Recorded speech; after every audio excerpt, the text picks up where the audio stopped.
ఏపీలో కొత్త ఇళ్ల నిర్మాణంపై చంద్రబాబు ఫోకస్ చేశారు. ఇవాళ గృహ నిర్మాణంపై ముఖ్యమంత్రి సమీక్షించబోతున్నారు. కొత్త ఇంటి నిర్మాణానికి 4 లక్షలు ఖరారు చేసే అవకాశం కనబడుతోంది. ఇందులో కేంద్ర ప్రభుత్వం వాటా కింద 2,50,000 రూపాయలు ఉండగా రాష్ట్ర ప్రభుత్వం ఇవ్వాల్సింది 1,50,000 రూపాయలు మాత్రమే. అయితే కొత్తగా PMAY U 2.0 కింద ఈ పథకం ద్వారా డ్రాఫ్ట్ గైడ్ లైన్స్ విడుదల చేశారు. కొత్తగా ఎంపిక చేసే లబ్ధిదారులకు మాత్రమే వర్తించబోతోంది. ఇక PMAY U 2.0 పథకం కింద 3 కోట్ల ఇళ్ల నిర్మాణాలు ఉండబోతున్నాయి. పట్టణ ప్రాంతాల్లో పేదలకు కోటి ఇళ్ల నిర్మాణం చేపట్టబోతున్నారు. ఇక ఏపీలో ఒక్కో ఇంటికి నిర్మాణానికి 4 లక్షల రూపాయలు వెచ్చించబోతున్నారు. ఉపాధి హామీ పథకం కింద మరో 30,000 అదనంగా ఇవ్వబోతున్నారు.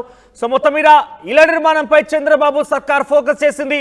ఈరోజు ఇళ్ల నిర్మాణంపై చంద్రబాబు సమీక్షించబోతున్నారు. ఒకసారి రాజేష్ దగ్గరికి వెళ్దాం.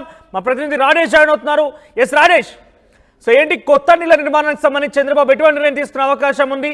సో దీనికి అదనంగా అంటే పూర్తి స్థాయి 4 లక్షల రూపాయల వరకు వెచ్చించాల్సి ఉంది ఒక్క ఇళ్ల నిర్మాణానికి సంబంధించి. సో 2,50,000 రూపాయలు కేంద్రం నుంచి 1,50,000 మాత్రమే చంద్రబాబు సర్కార్ ఇవ్వాల్సి ఉంటుంది. దీనికి అదనంగా ఇంకేదైనా జోడించే అవకాశం ఉందా? ఎన్ని శాంక్షన్ చేయబోతున్నారు?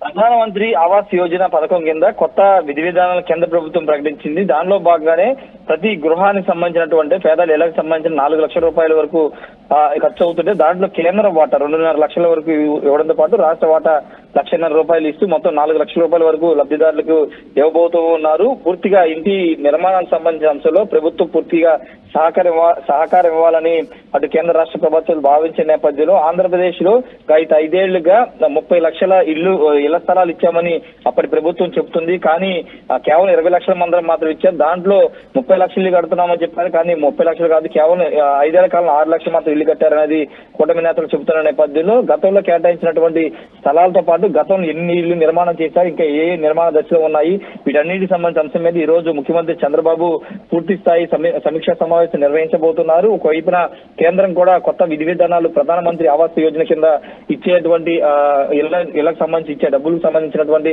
కొత్త విధి విధానాలను రూపొందించిన నేపథ్యంలో దానికి అనుగుణంగా ఇప్పుడు ముఖ్యమంత్రి చంద్రబాబు సమీక్ష చేసి ఎన్ని నిర్మాణాలు ఇప్పుడు ప్రస్తుతం ఉన్నాయి, ఇంకా ఎంతమందికి ఇళ్ల నిర్మాణాలు చేయాల్సి ఉంటుందనే అంశం మీద రివ్యూ చేయబోతున్నారు. గత 5 ఏళ్ల కాలంలో గృహ నిర్మాణానికి సంబంధించిన అంశం, హౌసింగ్ సంబంధించినటువంటి దాంట్లో పెద్ద ఎత్తున అవకతవకలు జరిగాయనే ఒక ఆరోపణలు ఉన్నాయి. పూర్తిగా అసైన్ ల్యాండ్ అంటే భూములు కొనుగోలు విషయంలో స్థానిక ఎమ్మెల్యేలు కీలకంగా వ్యవహరించారు. భూములు కొనుగోలు అక్కడ ఉన్న ధరల కంటే అధిక ధరలతోనే ప్రైవేట్ భూములు కొనుగోలు చేసి ఇళ్ల పంపిణీ కార్యక్రమం, స్థలాల పంపిణీ కార్యక్రమం చేశారన్న ఆరోపణల నేపథ్యంలో దాని మీద కూడా ఈ రోజు హౌసింగ్ శాఖకు సంబంధించిన సమీక్ష చంద్రబాబు మాట్లాడబోతున్నారు. గత ప్రభుత్వ హయాంలో ఏం జరిగింది దానికి సంబంధించి కూడా నిర్ణయం తీసుకోబోతున్నారు. ప్రస్తుతానికైతే ఇప్పుడు కొత్త విధి విధానాలు రాబోతున్న నేపథ్యంలో కేంద్ర వాటా 2.5 లక్షలు, రాష్ట్ర వాటా 1,50,000 మొత్తం 4 లక్షల వరకు అటు పట్టణాల్లో పల్లెల్లో ఇవ్వబోతున్నారు. దానికి అనుగుణంగా లబ్ధిదారులకి సంబంధించిన అంశంలో వాళ్ళకైతే 4 లక్షలు అయితే ఇవ్వబోతున్నారు.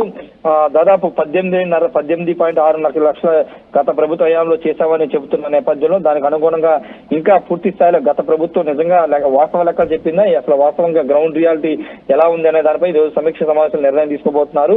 ఏదేమైనప్పటికీ పేదవాడికి సొంతింటి నిర్మాణం చేస్తామని చంద్రబాబు ఎన్నికల మేనిఫెస్టో పెట్టారు. కాబట్టి దానికి అనుగుణంగా ఇప్పుడు ఈ రోజు జరిగే సమీక్ష సమావేశంలో నిర్ణయాలు తీసుకోబోతున్నారు. మనోజ్. రైట్ రాజేష్.